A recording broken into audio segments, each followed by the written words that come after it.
On behalf of IVCA, I would like to welcome all the participants to the launch of the joint Praxis Global and IVCA report on the Indian Edtech landscape and trends. As COVID led to the lockdown at the end of March, we saw a significant impact on education. Schools and colleges were closed and were forced to move online. The digital divide became even more pronounced as a lack, the lack of devices or bandwidth prevented equitable access to online education. And this was a big issue. I'm sure we have all heard heart-rending stories of how poor students have had to curtail their studies, and we're likely to see significant impact of this last year in time to come. On the other hand, online education companies saw their businesses blossom as students who had access to these devices and this bandwidth flocked to these platforms to continue with their education. And for many of these companies, it was a flood of new users that would normally have taken them years and large amounts of capital to attract. So, it was a certain boom that they saw. This business traction has led to large funding rounds in some of the market leaders that we've read about. And the venture capital industry as well as private equity have become very active in the edtech space. As an investor at Nexus, I'm obviously seeing this. There have been very sort of key initiatives by the government with the National Education Policy 2020, and also promotion of digital education by Niti Aayog and by the Skill Development Ministry. And I think both of these have also had a significant impact on the heightened interest in this space. It is clear that 2020 is the year that EdTech has truly arrived on the Indian education scene. And we can expect that technology will remain quite embedded in our education system for years to come. So from an investor perspective, I'm seeing more entrepreneurs targeting this space, the breadth of the markets they're targeting, and also the innovative business models that they're deploying gives me the comfort that beyond the initial wave of Byju's and Unacademy that we read about in the press, we will see many new unicorns emerge in this coming decade. Education is a very large market. We'll talk about that in the report, and it's growing rapidly. And as past both offline experience, you've seen the number of universities in India and how they scale, as well as experience in other markets like the US or China. What they've shown is education is not a winner-take-all market. So we expect that large companies will get created. Quite a few of them will get created. As an organization, IVCA's role is to promote India's private equity sector and show its impact to the government, media, and the public. Given the critical role that education and by its association, EdTech plays in driving India's overall economic growth and enabling the aspirations of our population, IVCA decided to partner with Praxis Global to study the impact of the funding, the venture and private equity community on this sector. And we decided to partner with Praxis because they have a very deep understanding of this space, having worked with many clients in this area. I'm pleased to announce that Madhur will be launching the report. So I'm pleased to introduce Madhur Singhal, Managing Director of Praxis Global and the leader of their education, employability, and entrepreneurship practice. Post his launching and talking to you about the report and what their findings are, we will have a panel discussion which will be moderated by Vishal Krishna from Yourstory. So Madhur, over to you. Fantastic. Thank you very much, Sandeep, for the generous introduction. I would not take too much time, just to mark the formal launch of the report, only talk about 2 pages. If you don't mind, I'm presenting those pages on the screen and then I'll hand over for the panel discussion.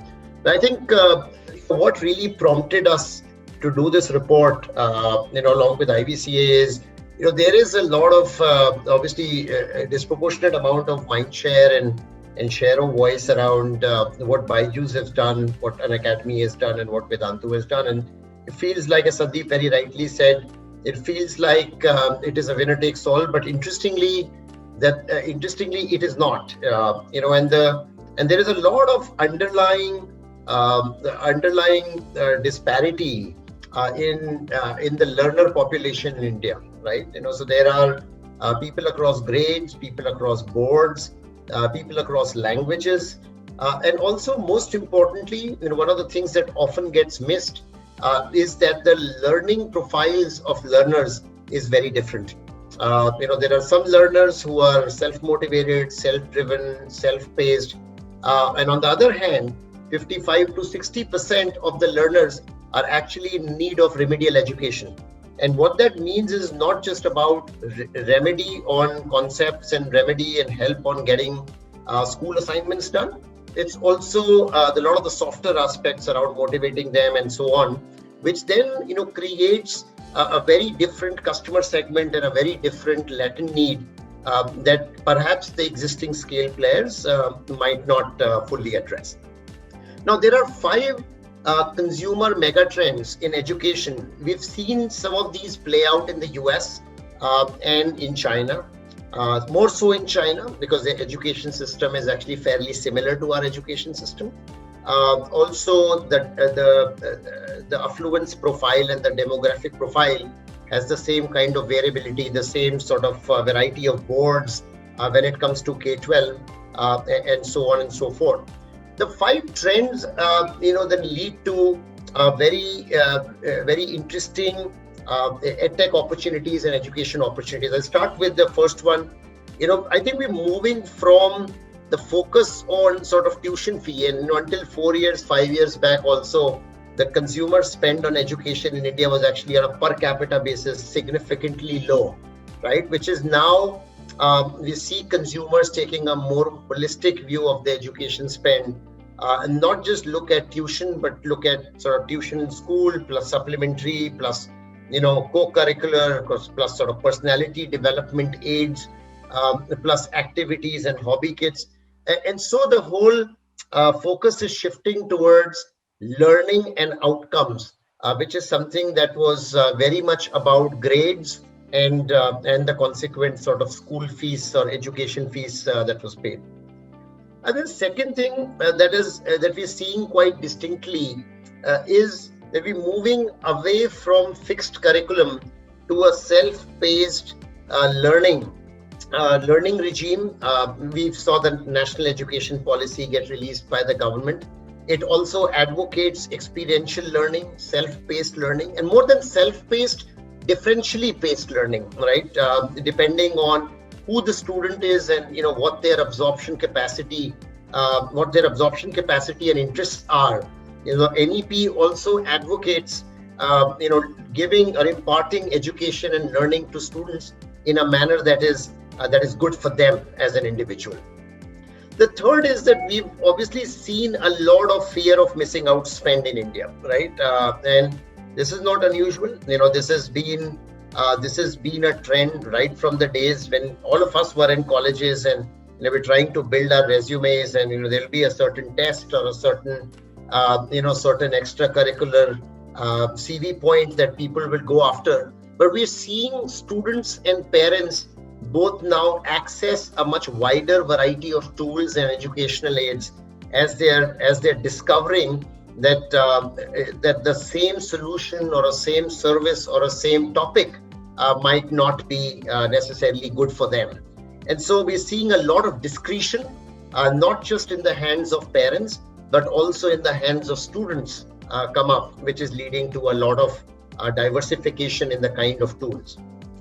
Also, I think we as a country, have been very focused on education being that 18 to 21 years phase of life, right? You go to you do some pre-K, you'll do 12 years of K-12, you perhaps do 3 to 4 years of undergraduation, and then maybe 2 to 3 years of post-graduation, and a very, very small percentage actually moving to postgraduate research and so on. And we are now seeing very distinctly, the market and consumers becoming more and more conscious of continuous learning, and this being a 45 to 50 year learning journey instead of just a 18 to 21 year learning journey. We've spoken to a lot of customers of Udemy and Coursera, Great Learning, Upgrad, all the continuous learning higher education customers, and we see distinctly that it's beautiful how they become more conscious of skill building and how they are connecting education with better livelihood and better means of income. And last but not the least, I think we've perennially operated in a supply constrained market, right? And this is not just true of education in India.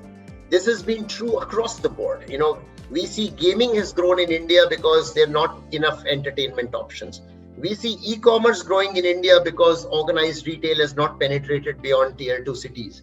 So the similar supply constraints on good schools, good teachers, good activities, good curriculum, right? That has not penetrated beyond the top 50 cities in the country.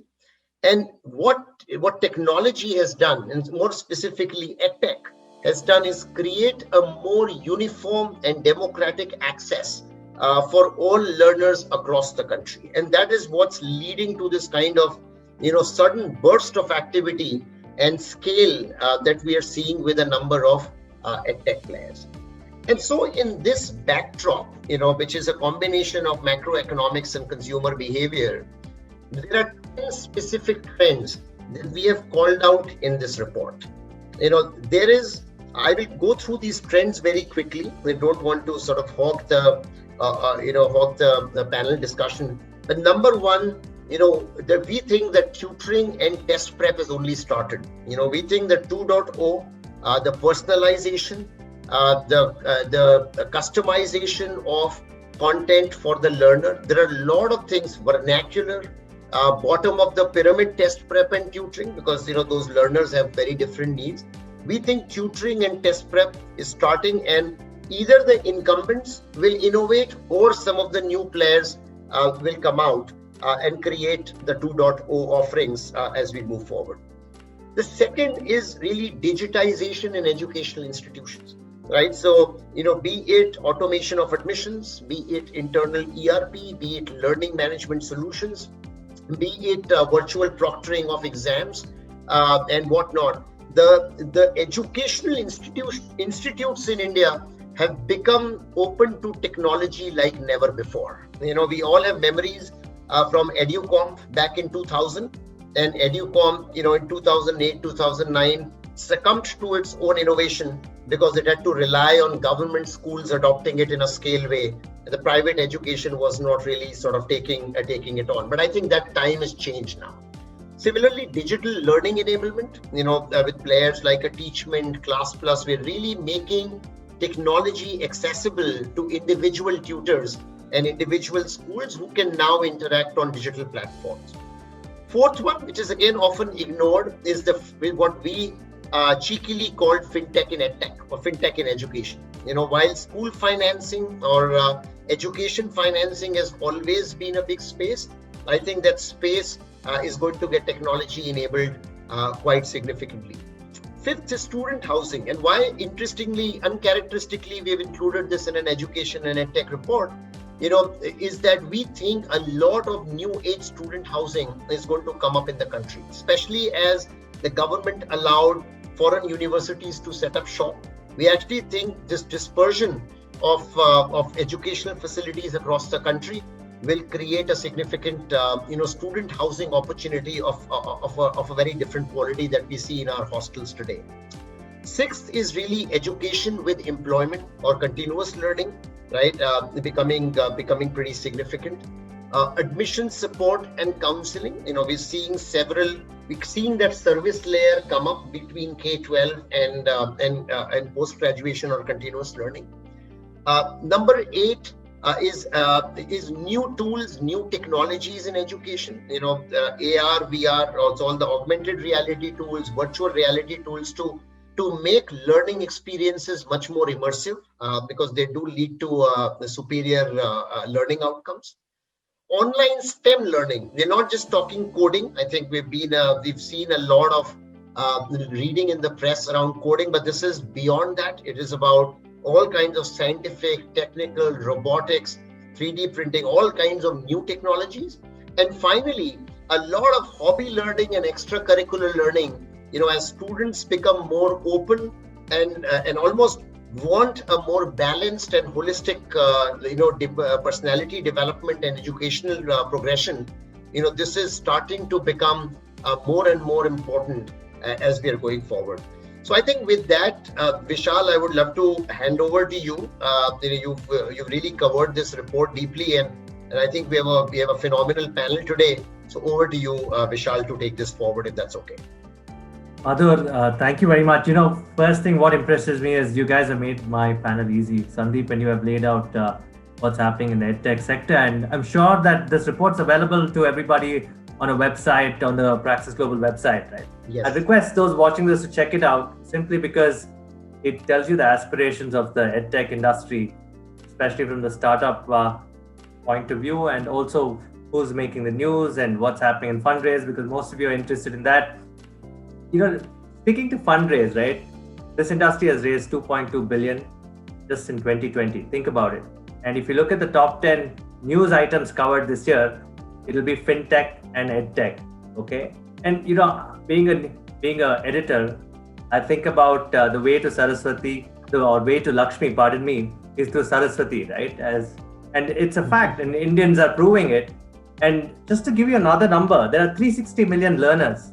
Of that, 260 million learners are in higher education, primary education, secondary education, and 100 million learners in the corporate segment, or people after 21 who want to probably learn from a website or go to a MOOCs or learn an online degree. That's a phenomenal number, and I think nowhere in the globe you have these kind of numbers. But what is interesting to me is, these aspirations are fulfilled by these startups. We have Hari, the co-founder of Great Learning. I've got Charu with me, who's the co-founder of Practically, and obviously Sandeep and Madhur will add to the panel as we go on. I want to start with you, Charu. I want to start with the kids, okay? And what is the fear of missing out that we all talk about? A lot of parents come to me and say, learning is great, but it's not fun anymore. I'm sure you would have heard of that many times, and I think that's what Practically is solving. What are the aspirations like for parents at this point of time till the kids pass out the 12th standard, right? This fear of missing out because they see so many ads. And like I said, Edtech has covered a lot of news this year. And people are pressured. They don't know. In our days, we used to go there was tuition to get into tuitions, especially for the IITs, right? So you want to tell us, how do you want to make learning fun? And also why this report is very timely. Can you tell us that? Thanks for having me here. I think it's a phenomenal time to discuss EdTech and everything that's going in education today. So I think fear of missing out is just, I would say, so contradictory to what education should be, right? I mean, the fear, the word itself drives so many learners. I know so many of my friends, when we were growing up, just used this line, I hate maths. And I always say, math is not just for passing an exam, or because you want to become Shakuntala Devi, you should love maths, right? Maths is for everybody. It's even for doctors, it's for carpenters, it's for everybody. Everyone should know that math, and you should actually endorse math to be just a life skill. And we somehow attach, this fear to the entire learning journey. And I keep saying, this is my favorite line, that, learning is an experience and everything else is information. Yes. And Einstein said that, and it has to be fun, and it has to be driving curiosity. And as we grow up, everybody knows, right? We all have kids around us, and we see the curiosity in kids is monumental. And as we grow up, we somehow kill it, and we stop asking ourselves questions. And because I take science, I stop asking commerce questions, and I take commerce and I ask, I stop asking why the apple falls towards the ground. So these are the things that have to be in a learner going on. In fact, so parents, if you look at them, right, even why did we go to IIT tuitions, waking up 5 in the morning and going and running, on our scooties to attend tuitions? Because everybody else did that. And parents generally just, they just follow the trend. So I was very happy to see the 5 consumer mega trends, hoping that, these are obviously from the consumer angle. Yes. Hopefully, parents also endorse these trends and kind of, take this change forward. Because if you see, education is one place where the consumer is very different from the customer. And the customer is the parent, but they're buying all these products for the consumer, who is the kid, who really just follows what the customer is actually giving it, right? The parent's making the decision. parents who've gone through the education the way you and I have been. And but the demand from the student or the demand from the actual consumer is changing, and changing very, very fast, right? Because it's an era of instant gratification. It's an era of where you need something and your attention span is going on. In our time, at least you would pay attention for 20 minutes if the teacher is good, right? Now it's like it's less than 5 minutes, and that's where you have to have snackable content. You have to hold the consumer's interest. And that's where practically comes in, where you make it so interesting, for the learner to continue learning without feeling so, right? So there's a difference between studying and learning. And learning is something you should focus attention for. And, studying is something which will happen automatically, right? It's a byproduct. So practically is all about being practical about this whole concept of, learning, right? How to bring joy to learning. So I think FOMO is something interesting word which has now been attached to education, because it is just that everybody else is doing it. If I didn't buy this product, maybe I lose out. Maybe this, my son or daughter won't become the next billionaire on earth. I mean, that is obviously not going to happen, right? Parents have to also come along this journey and become wiser and follow some of these futuristic aspirations of not just entrepreneurs, right? That's a very valid point. And this curiosity that you talk about should probably outlast your lifetime. You should probably continuously learn. And that's where Hari's startup comes in, great learning, right? This fear of missing out even exists with corporate people, young employees who don't feel that they, the degree that they've got is comprehensive enough. Hari, do you see that changing at this point of time, saying people are doing something blended, saying, yes, I've got a degree because I've been forced to do a degree by my parents. I've done it. I've got a job. I can reskill myself with what I like. Do you see that happening? Yeah, absolutely. So first of all, thank you for having me on the panel. I went through the report. I think it's a fantastic and a comprehensive report. So great job, Madhur and IVCA. And I'm sure, listeners and readers will also enjoy going through the report. Coming to your question, Vishal. I'll just kind of also take a point from what Charu was initially saying, is that unlike in school education, in K-12 or even for college education, right, the consumer and the customer are different. But when it comes to upskilling, it's the same, right? The person, the learner is deciding for himself or herself to invest in education and thereby upgrade their skills for a better career, right? That is the thesis for most people. And for most of us, till undergraduation at least, right, we get pushed into directions, right? We become an engineer because somebody says so, right? Or we want to get into IITs because it's, that is the holy grail and so on and so forth, right? But when it comes to upskilling and reskilling, it's not so, right? You have to do that because you genuinely feel a need and there is an outcome that you want from there, right? And you have experienced it firsthand. You have experienced the deficiency of that skill set, right?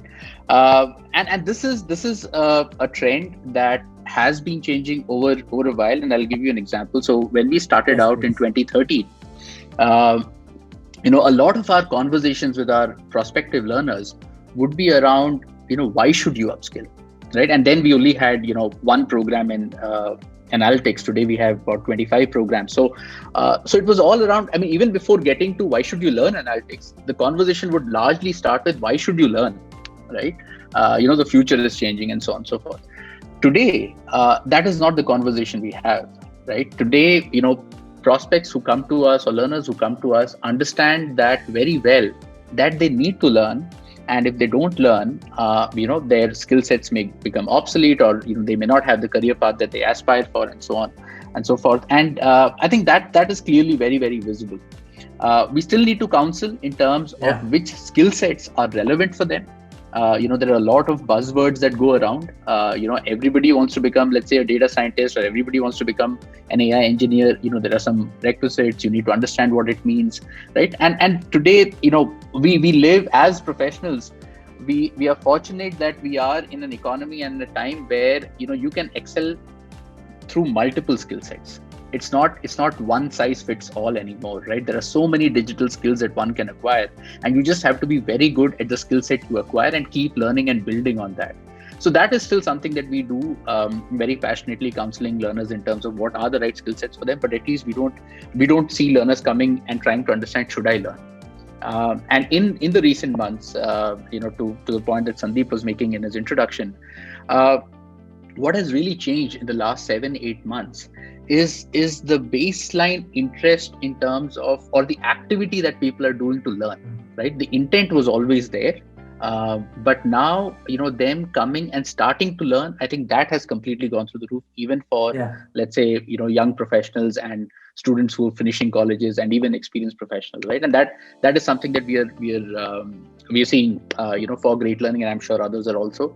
And I think that is the trend. That's a clear trend. That's a clear tailwind for upskilling. Okay. Before I move to Madhur and Sandeep, I want to quickly ask both of you: is there a case to rethink learning? Because if anything, what I've noticed in the pandemic is sometimes availability of teachers is becoming poor. You guys are tech companies at heart. You're able to deliver content at scale, right? Be it in the primary school education, higher education, and continuous learning.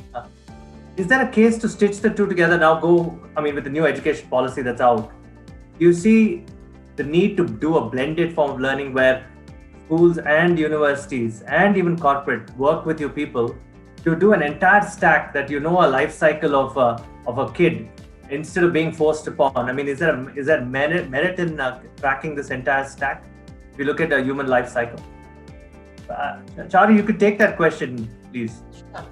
So definitely, I think there's a huge opportunity, right? Be not investors' favorite when it comes to investing, right? You have obviously the report also talks about the just a very small slice of money that has gone towards funding B2B companies. It's clearly a challenging space to work with schools and definitely the government. But I see a clear, this is where I think really creative business models can come in, right? Like for practically, we did not want to leave the entire massive opportunity of going via the schools.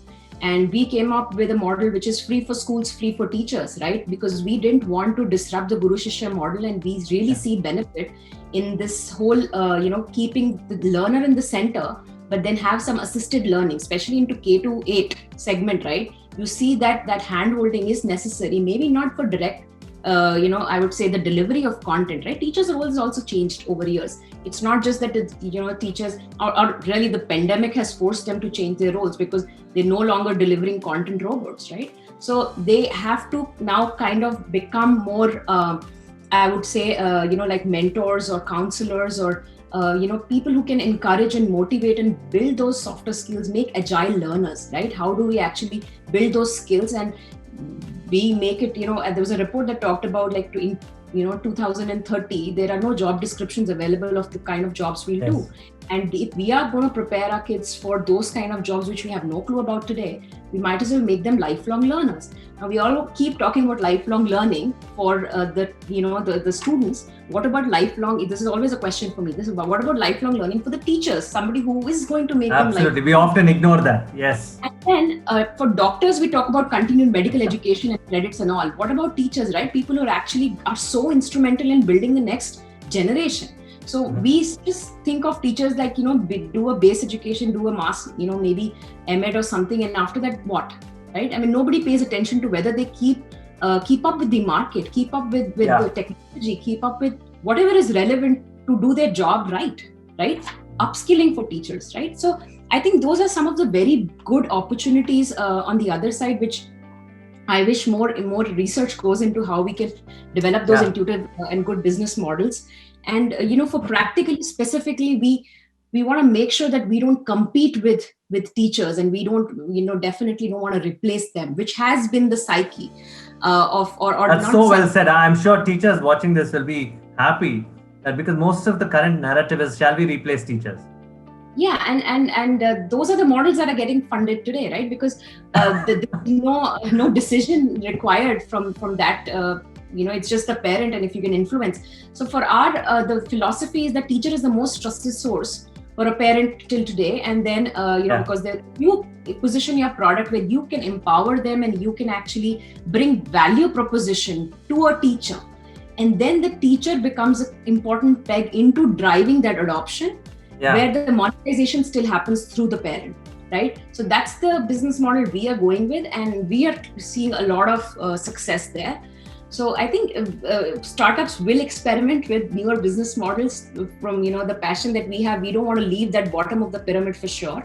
And the report talked very interesting numbers around I think $20 per student per year kind of a subscription. We talk about Netflix just 1 month in the US, right? I mean, you can't leave that huge population, unlearned. I mean, I'm going to come back to that point. That's a very valid point. Hari, in your case, a lot of the young corporate kids or mid-level corporate career, we parents suffer from fear of missing out. I think in the corporate world, we suffer from fear of losing out, right? What's going to happen? Is somebody going to eat my pie in the share of this company, right? It's becoming competition is good. But it's almost like eating your brain and putting extra pressure to do this, right? Do you see changes that need to be made there too, in terms of lifelong learning in your corporate career? Yeah, so I think so one of the things that has to change, and we have to come out of this mindset, is that education ends at 22, right? Actually, for all practical purposes, education starts at 22, right? When you actually go out because to the your mind is mature also. Exactly, right? And you start working, and that's when you realize, right? The skills you have and what you don't, and what you need, the gaps you need to cover, right? So I think that is definitely a mindset that is changing, and as I mentioned earlier, also it's a welcome change. The mindset where we even now as as a community kind of suffer are these short-term outcome-based approaches that we take, right? Earlier when Charu had mentioned about instant gratification, right? And that's the funny thing, right? We live in times of instant gratification, right? But education is one of those things that is at loggerheads with instant gratification, right? Anything worthwhile you want to learn, you really can't learn in 5 minutes or 10 minutes, right? But as educators, I'm glad you said that. Yeah, as educators, see, the solution is not to be standoffish with that and say that no, this is how education is, and you have to give 2 years of your life and only then will something miraculous happen. I think as educators, we have responsibility that we bake in milestones that happen so that people learn from time to time and they experience the joy of learning, not just for kids, but even for professionals, right? When they learn a new skill set, they should be able to do something, and they should not be able to wait for 2 years or 1 year or 6 months for them to do that, right? And that's how they will stay motivated and they'll learn. But this mindset in terms of I'm learning something, I'm doing this course, right, and I immediately want a benefit. I think that is something that that myopic approach is something that we need to change, and it happens with time. I'm very confident even that trend will happen, right? Just as 3-4 years back, most of us or most of the folks working were wondering as to why should they learn. Today they realize they have to learn. I think that expectation will also get set, that it is not about learning now and never learning again. It is about learning now and then coming back after 4-5 years, upgrading your skills, learning again, and that is the journey that all of us take. That's great, Hari. And Sandeep, coming down to you, right? I mean, with what Charu and Hari point out, it's education has a sociological element inside of it, because you have to think about impact and make profit, right? Yesterday I saw Upgrad acquire a recruitment company just to complete the stack of learning and employment, therefore solving the problem of unemployability. It's an interesting time where I see I've never in my life, I write about at least 10 Edtech companies a month, and it's never happened to me. The last 7-8 months have been at least written about 80 to 90 Edtech companies. Is this a sort of a bubble, or just taking a step back, you would suggest to these entrepreneurs doing this that focus on the impact, like Hari spoke about, like Charu spoke about. What is the social impact with the net impact of profits every year? What are you doing? What is the net value add that you're doing, and therefore being innovative constantly? What's happening from a VC perspective? What do you think is happening? So I think Vishal, impact in the education space, I think equates to outcomes. Yes. So and I think both Charu and Hari talked about outcomes in the context of continuous learning, right? So the driver being lifelong learners.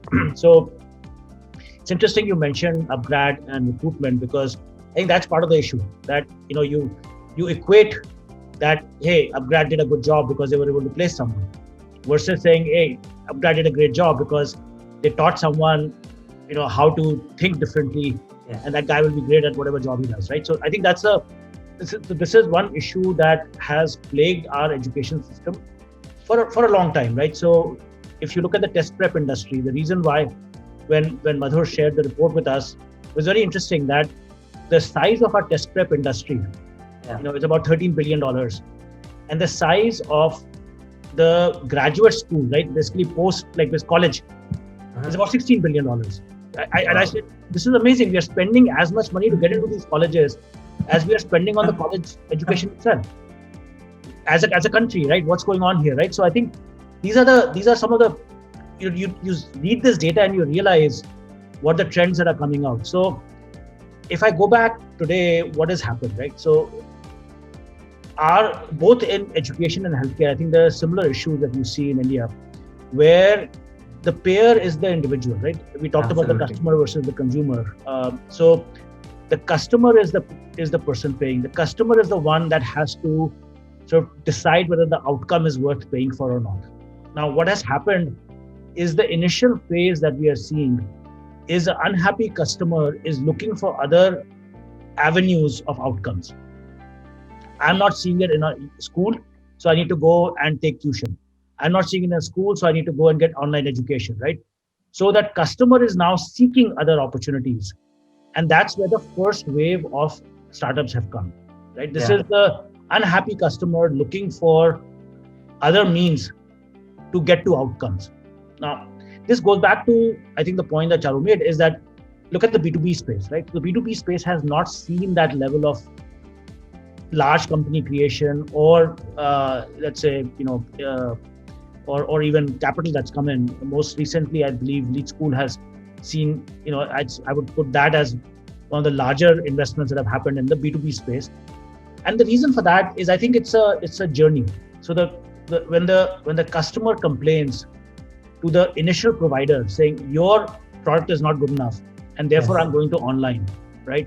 The provider says, how do I compete with the online people, right? So then your competition sort of framework changes, right? So the competition framework then says, how do I, as a person running a school, look at what am I providing in the school that gives this person who's unhappy with my outcome to come and work with me more closely. And so that's where you will start seeing this B2B2C play, right? Yes. The ultimate consumer will still remain the key driver because they are the ones paying. And we've seen this in other countries, right? Where you've seen initially a consumption-led growth in Edtech, but over time it's really driven by, a B2B2C play. So we'll continue to see both of those coexist. At this stage, the pain point is more at the consumer level, so we'll see consumer Edtechs come in. But once the pain hits the offline players, you'll see the B2B guys also start seeing success. And obviously, you're going to see more consolidation, Sandeep, in this industry. I said this at the start. I don't think it's a winner-take-all industry. There will be absolutely multiple players that can play in this space because it's outcome-led. It's not just about price. So that's another interesting thing about this market is you don't necessarily go for the lowest price in this, right? You go for the best outcome. And people are taking loans to go to colleges and so on. So my view is that people who can differentiate themselves from an outcome perspective, even if they are not the largest in the market, will attract learners, will attract students, and will be able to create niche companies that can be reasonably large. So yes, there will be some consolidation that will happen. Edtech has another interesting point, which I sort of forgot to mention, is Edtech in India has also been plagued by very high customer acquisition costs. I was speaking to Hari's, co-founder, Mohan, the other day, and he said, Sandeep, if we do the math, the amount of the person who's making the most money in Edtech in India right now, take a guess. It's not any of the Edtech companies. It's Facebook and Google. Right? Because all the Edtech companies are spending money on Facebook and Google to get the students. So I think the consolidation aspect is really around creating a brand where you don't have to pay the Facebook or the Google to get the learner. I think that's where these companies are headed. Sandeep, last question to you before we move on to Madhur. Many years ago, Ratan Tata told me, in 2011, he had told me that we have to employ 300 million people by 2030. And now we're talking about digital stack. Last couple of weeks ago, we spoke about a health stack. Is there a case for a edtech stack and tracking a life cycle, again, going back to what I asked Hari and Charu, right? Do you see us solving employability and education together? Is there a case for that now? Do we invest in such a thing now? So Vishal, I mentioned this in my initial remarks. The Niti Aayog is actually taking a very hard look at this. Diksha is something that was created with that in mind. It hasn't necessarily delivered on all the goals that were set out for it. But I think there is a revisit to sort of it's very interesting. The whole payment stack experience, I think, is giving a roadmap for the government to say what else can we do. So health is obviously one area where they're sort of applying it.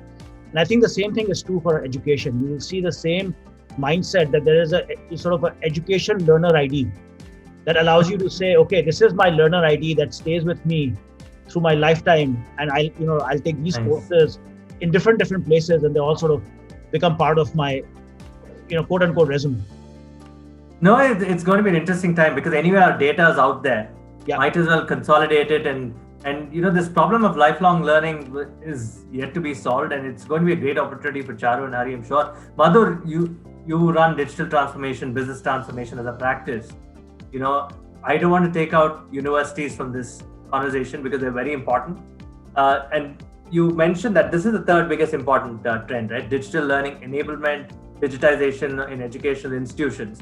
That's happening, right, at this point of time. How has the pandemic changed their view on education? Are they going to do more partnerships with startups like Practically or Great Learning? Is that happening? Yeah, I think Vishal, what has happened is the pandemic has what used to be an option earlier has now become a necessity. So that's the biggest change the pandemic has done. It's definitely helped us sort of fast forward many different years of adoption, and hopefully saved a lot of Facebook dollars for Hari and Charu, because the openness to adopting edtech tools outside the school has risen manifold, because now the school itself is digital, and definitely becoming digital in a way that it's not going to go back, right? So they are going to stay digital, many more tools. Now, interestingly, the reason why B2B edtech, which is basically education technologies being sold to schools, or as Charu said, sold through schools, right, to consumers, is becoming significant, because this is an area where the school or any educational institute does not have capability. So naturally, the reliance on partnerships, reliance on content licensing, reliance on educational aids, tools, infrastructure is going to be on third parties, and it's going to be on businesses, smaller or big, which are innovating outside at a much faster pace than the schools or the other educational institutes themselves. So I think definitely yes, Vishal, this is definitely changed because of the pandemic, and in a way that this is not going to get reversed. I like the fact that you bring in fintech as a very important point in this ecosystem. You bring in student housing for some reason. I'm really curious to know. You addressed every form of allied services in education, and like Sandeep said, it's not a winner-take-home market, right? And if you recommend any entrepreneur trying to solve the education piece, would you ask him not to be part of the herd, saying, okay, just because Byju's has done something, don't go do the same thing, right? There are enough studies you could do to figure out niche market opportunities. Sandeep, this question's open to you too. Madhur, go on. Yeah. No, I think, education is such a vast subject that one entrepreneur cannot possibly solve everything. It's very tough to, do that. In fact, Byju's tried doing it 2 years back. They were the number one. They're still the number one. But, the landscape has changed. It's become live now from the asynchronous content that they used to create. So very tough. It'll take too much capital, too many calories, and just such a wide view that creating an integrated offering is actually a very tough thing to do. And so if an entrepreneur is going after, I see there is a question also by Shikha in the Q&A panel about what are the winning attributes for EdTech in any segment. I think it is about, creating, a deep sort of, interplay of technology and content, right, in a manner that it solves, as Hari said, the individual, the personal learning need, and as Sandeep said, enablement of the outcome, right, for the learner. And as long as you do, what you're doing well, I think you will be bought. And even traditionally, even in our non-EdTech days, Vishal used to buy a guide and used to have a tutor and used to go and do JE preparation and whatnot. I remember that's so. There is no reason to believe that one startup or one enterprise is going to own us. No, the spend is going to get distributed on a best of breed basis. So over to Sandeep. Yeah, Sandeep, go on. Sandeep, you're muted. So to define sort of a roadmap for how do you think about building a EdTech startup, and as I said, outcomes is the biggest differentiator and driver. And so what I would recommend is start small and test your model to deliver outcomes, right? So you could start in your community, you could start in your city, you could start wherever it makes sort of sense, right? You start there, show outcomes, and the world will come to you. So the risk that I see is people get carried away to scale very quickly, very fast, right? The world has somehow programmed us to say, if you don't become a Uber or you don't become a Amazon in the next 5 years, you haven't achieved anything, right? I think that approach is the wrong approach in the education space, because the importance is to make sure that the model that you have built, which will allow to generate outcomes, is generic enough for scale, right? You get 20 kids in a neighborhood who are very smart, and you'll get outcomes for your math class, right? But if you were to apply it to 2 million students across India, it may not work. So I think it's really thinking through what is the approach that you're taking, how will this approach scale, and then test it out at different levels as you are scaling. So I think that's very critical in sort of building this out. The risk you run otherwise is you can spend a lot of money in acquiring customers and then not be able to service them with outcomes. So the churn in this, the risk of churn is so high. And you see this interesting things where you go outside most of these major Indian towns now and you see these colleges that are effectively shut. They were all started because at one point people felt that there weren't enough colleges in India, but they all realized that nobody wants to go to these colleges because there are no outcomes there, right? So I think that's the thing you want to avoid on the digital side of things. No, that's well said, Sandeep. Hari, to your point earlier, that education, EdTech, be it digital or physical or blended, you cannot learn a subject in 5 minutes or a week, right? But today, if you go to Instagram, there's this whole movement around don't go to school, don't go to college. We'll teach you coding. We'll teach you Java. We'll teach you Python. We'll teach you basics of math. And we'll get you industry ready in 3 months. And these kids blindly go pay for it and take these courses and yet remain unemployed. And obviously parents are paying for it. And it's a very difficult time. I mean, if you look at our country in scale and size, too many complex issues to solve, and entrepreneurs like Sandeep that should pick 1 or 2 things and solve it very well. Maybe one thing, right? Be focused, like even Madhur said. In your case, what would your recommendation be? And Charu, this question's open to you. If any startup founders are seeing this and they want to focus on their market, right? And they have to take on this entire Instagram, TikTok segment where kids are saying, don't learn. It's a big movement. One has to only follow that. I'll send you some links. How do you think it'll pan out in a few years? What's going to happen? How institutionalized will we be, or will EdTech be non-institutionalized? Sure. So the first part of that, which is in terms of, and I'll just carry on from what Sandeep was saying. I think education is all about trust, right? The core ingredient here to build a successful EdTech business or an education business is actually trust, right? And trust really comes with delivery of outcomes, right? Depending upon which sector or which segment you're catering to. So I think an education company that does not focus on outcomes will always find it very, very hard to sustain, right? And or to build a good business. I mean, there'll be a lot of leakage otherwise. So I think that for anyone interested or aspiring entrepreneur in education, I think that is the one core belief that they need to have. The beauty about education is that as entrepreneurs, you can build great businesses, but you can also have massive social impact. And I think that is what talk to any edtech entrepreneur, and that is a common thread you will find, right? Yes. That they are, in education, doing it, grinding it because, they are also motivated by the impact that education has. So I think we, as entrepreneurs, we have to be true to that belief and true to that sentiment that we have to create impact and outcomes matter. Coming to your point, Vishal, in terms of what does the future look like?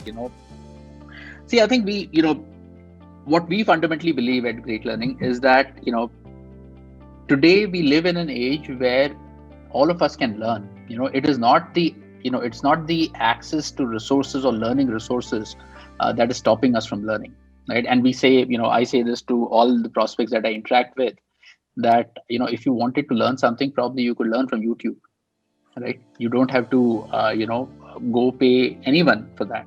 But the fact is that we don't, right? Because learning is not just about content, right? Content is just one of the many elements of learning. A lot of that has to do with assisted learning. A lot of that has to do with hand-holding. A lot of that has to do with mentorship, with, problem solving and so on, which you will experience only when you learn with a really qualified mentor, tutor, faculty, so on and so forth. People who are trained to do that, who know how to guide you, right? And that is, I think that is an often overlooked aspect of learning. We just believe that, okay, if you put, 100 hours of content for a course, magically everybody will learn. They don't, right? Because learning is hard and you need all of these ingredients for you to successfully learn and successfully demonstrate skill sets. And I think that is where the gap is, right? What happens is that, when you go out to the industry, the industry is looking for demonstrable skills, right? So if I take the example of a fresh graduate from college, right?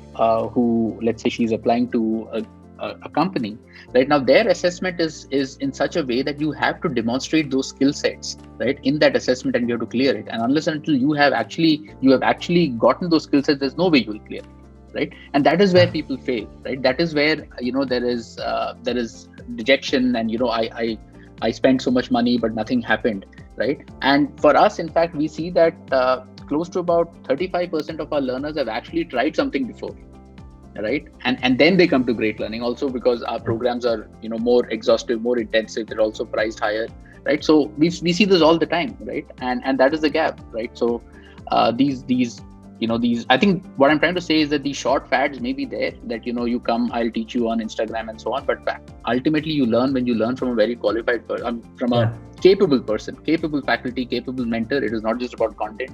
It is about hand-holding. And only then does really true learning happen. Charu, you'd agree with that. In your case, you have to tell parents and teachers and students to come together, no? Yes, absolutely. And that is very, very important. So when you talk about impact, right, Vishal, I mean, I have a slightly different take than Hari on this, because we're talking about a very different segment here, right? Yeah. And we are not talking about, teaching one concept in greater detail. So we're talking about a mile wide and an inch deep in foundation learning, rather than actually an inch wide and a mile deep, right? And in professional higher ed. So there is a possibility of actually making a learner very curious, that quenching their thirst of learning a concept in 5 minutes. It's actually doable.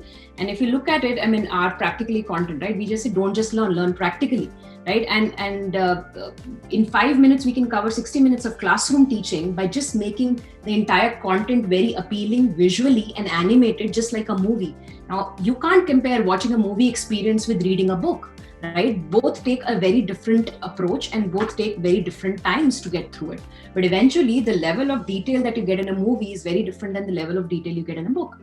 Now, where I'm getting to is that the impact where we want to create impact, right, is by introducing this concept of learning by doing, right? When you do something and you have that that experience built into an experiential learning, like Madhur spoke about, which NEP actually talks greatly about, that impact is from a retention perspective. I can retain 90% of what I actually did. Like if I ride a bicycle, I'm not going to forget even after 20 years. So creating the impact of lasting a lifetime is what practically really strives to do, right? So impact obviously is very different for everybody. An impact for a parent may be getting into IIT, an impact for a learner may be very different. So there are very different spectrums where impact, what it means for a consumer, the impact meaning, right?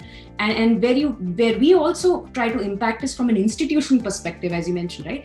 From a teacher perspective, how do you impact these below average teachers to now become great teachers, right? Because we are suffering from a supply and demand issue, and we need to bring these teachers along, and they are obviously not very well paid. There is a skill gap of teachers as well. And how do we really impact and empower these guys who are really good, but they need support from an industry like ours to bring them along and actually support them, not just delivering content, but use content. That's something technology can solve. But then, answer questions, do doubt resolution, give that mental support, give that guidance, especially in the K-12 segment, right? Where learner is not just on its own. You need that, discussion with your peers. You need that, a lot of those things, right? And where Sandeep mentioned about, cost of acquisition and paying a lot of money to Facebook and Google. And, teachers can solve that problem to bring that cost of acquisition really, really down.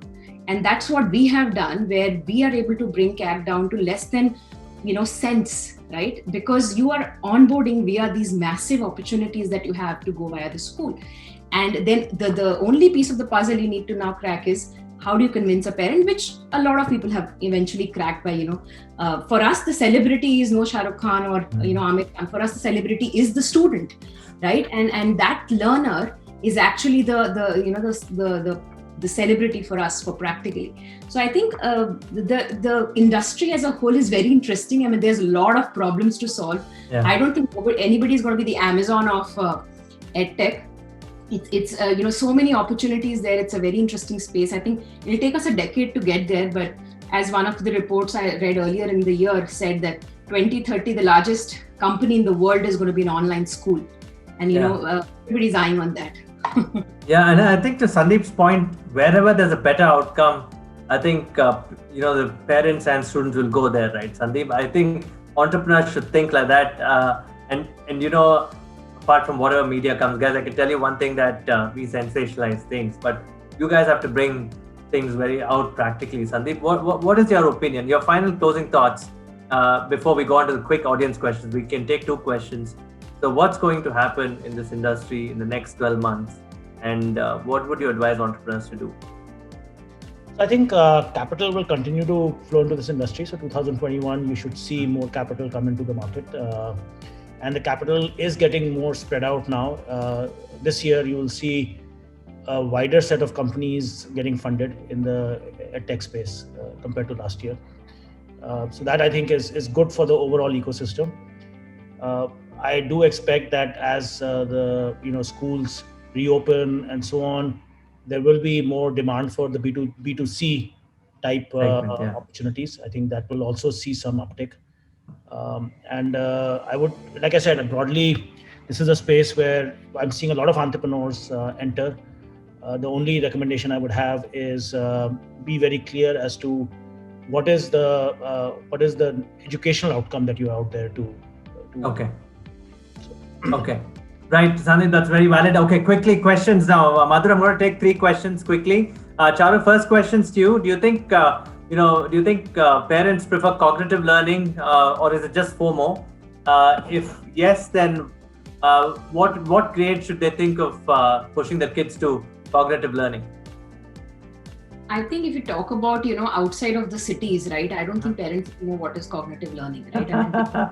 So it is just the educated, slice of the parents who understand this whole jargon around cognitive learning and all.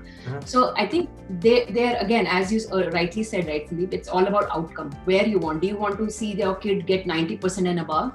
And that's your whole aim, right? Even if the kid is dumb as hell eventually, right? Or you really understand that the kid has to be a smart learner.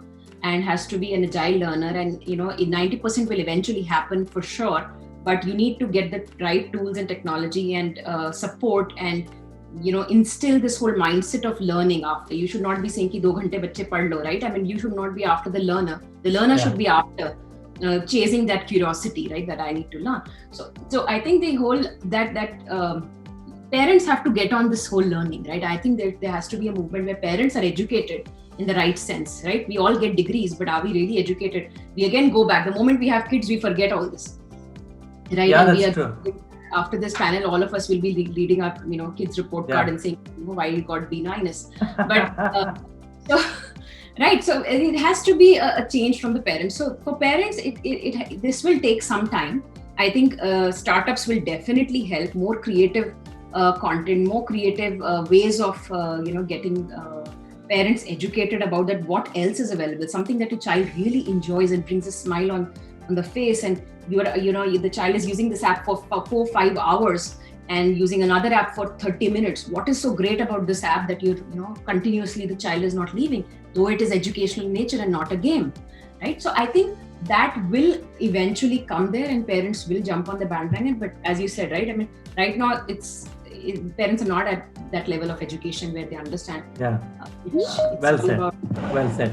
Madhur, do you want to add to that, or do I move on to the next question? No, I think you should move on. Okay. Hari, I wanted to ask you about in terms of customer service, right? How do you plan customer service in the Edtech world? Where is the differentiation? Because all of them serve courses, right? Does customer service give you the edge over another company? And what is customer service to you? I think customer service, at least the way we define it, is essentially, the learning experience that they have, right? That every learner goes through. While let's say, they're all enrolling into a given course, in our case at least, but the way they learn is not same, right? Different learners come with different backgrounds, and they may have certain levels of understanding. So as an edtech company, it is our job to ensure that every one of them gets supported and they are able to learn step by step such that they meet the learning outcomes. And that is easier said than done. I mean, that is what we've been, doing for the past 7-8 years. And it, of course, takes a lot of effort to get there, right? But I think that is what really gets you the learning outcomes. And as a leading indicator of that, the completion rates and so on. I think that is what customer service is. Here customer service is not about addressing an escalation. Customer service is about being proactive, being preemptive, right? Even before the learner actually has a problem, you should be able to understand that, a person is struggling here. So how do I support that learner? What can I do? Can I give, extra hours? Can I give extra mentorship? Can I give extra assignment, extra, whatever that may be, right? Okay. And actually preempt the problem and get them to, move from one milestone to the other. Okay, quickly, Charu, do you think this the coding company that got acquired for a lot of money, is it making impact? That's a question from Satyan, and you can choose to ignore it. But he says, do you think coding is really making an impact, forcing kids to code at the age of 6? I don't know if it's just about coding, but it could be any activity, right? I think I don't know about the impact, but it is fun, right? I mean, as long as kids can have fun, and they are not pressured to, write exams on coding at that age. I think if it's a fun activity, there is no issue, and we are not issuing them, certificates based on whether the game really worked or not worked, because I think it is a fun activity, right? It does build curiosity, it does build some of those decision-making skills. I think it is interesting to learn, but the kid has to do it, right? Obviously, it is not like completely 90% the trainer is doing it, as right. I'm sure that is not happening. There are so much of convoluted reports out there, but it's fun, it's good. I mean, learning is all about having fun, right? That answers the question, Charu. Thanks. That's Sandeep, to you on rural customers. See, I see that there are about more than 500,000 smartphones in our country at this point of time. 500 million, pardon me. And it's going to go up to 800 million or something of that sort by next year end or something. If that happens, you see that in rural regions, finally we can use smartphones for education, or is it not going to happen? I don't think the finally is probably the wrong word. It's already happening. Okay. We are seeing penetration from some of the companies that we have in our portfolio that are providing services. So we are seeing these are just not ads on TV, but we are actually seeing usage in sort of tier 2, tier 3, even tier 4 markets. The biggest challenge is not smartphone. The biggest challenge is actually bandwidth, and that is one thing. Infrastructure. It's not talked about as much. I think, particularly when you are looking at education, right? Education is a high bandwidth. It's a video. Yes. You can do. I think what Hari was mentioning is very valid, right? That the mentorship, the one-to-one learning, the peer learning, all of those require bandwidth. You can do individual learning without bandwidth, right? If you have an app which is teaching you language, or an app that is teaching you math, you can do stuff, but that is not the same as doing really peer learning or mentor-based learning. So I think the bigger issue that we have to solve, and I think it's happening, Jio has done a lot, but I think there is more to be done in so I think 5G is probably potentially could be a larger impact on education outcomes than just the bandwidth. My last question for the day, and this is coaching institutes were very popular from urban cities to rural towns. Do you see them transforming and into test prep companies, or do you see test prep companies replacing these coaching institutes? This is from Shika. So I can give my opinion. So I think as long as parents see, are you okay to send your kid only to an online app world and without giving a physical school exposure? Are we prepared to do that? I don't think so. Yeah, so we're not there yet, right? We still need somebody to hold the collar and say कि मेरे बच्चे के mark fail क्यों हुआ, right? Because we need to get that accountability from someone who we can touch and feel. So I think all this is great to be as complementary and supplementary and supporting infrastructure for for the tuition centers and coaching institutes and schools, but eventually I think parents will still rely on somebody they can really hold accountable and directly demand impact. I think that's a very fair point. Okay, guys, I think we've come to the end of the show, and we've actually gone past our stipulated time. But this has been a fascinating discussion. Tomorrow, all of you guys, if you go to the PGA Labs website, it's Praxis Global Alliance website, or the IVCA, you will probably get this report called The Great Unlockdown. And it's about disruptions and opportunities for the next decade in the Edtech segment. I would recommend you to read it. I'd recommend you to be cognizant of the fact that it's not just about fundraising, but about the opportunity that you can go and disrupt.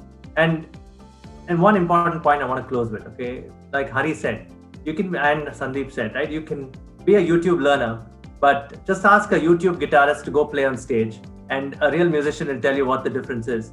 So it is going to be blended. You need to have assisted learning. It is going to be a beautiful combination of the physical and digital world, and there's no better place in the world than India. And if not, even there's also China, but India is going to overtake them in population. So the opportunities for you to solve things is going to be greater. Charu, Hari, Sandeep, Madhur, thank you for this knowledgeable panel. And I'm going to be in touch by putting in this article on Yourstory, guys. Read it, check it out, and let me know what you think about the future of EdTech. And I'll also put in a copy of the report there, okay? See you in a bit. Bye, guys. Thank you so much. Bye. All the best. Bye.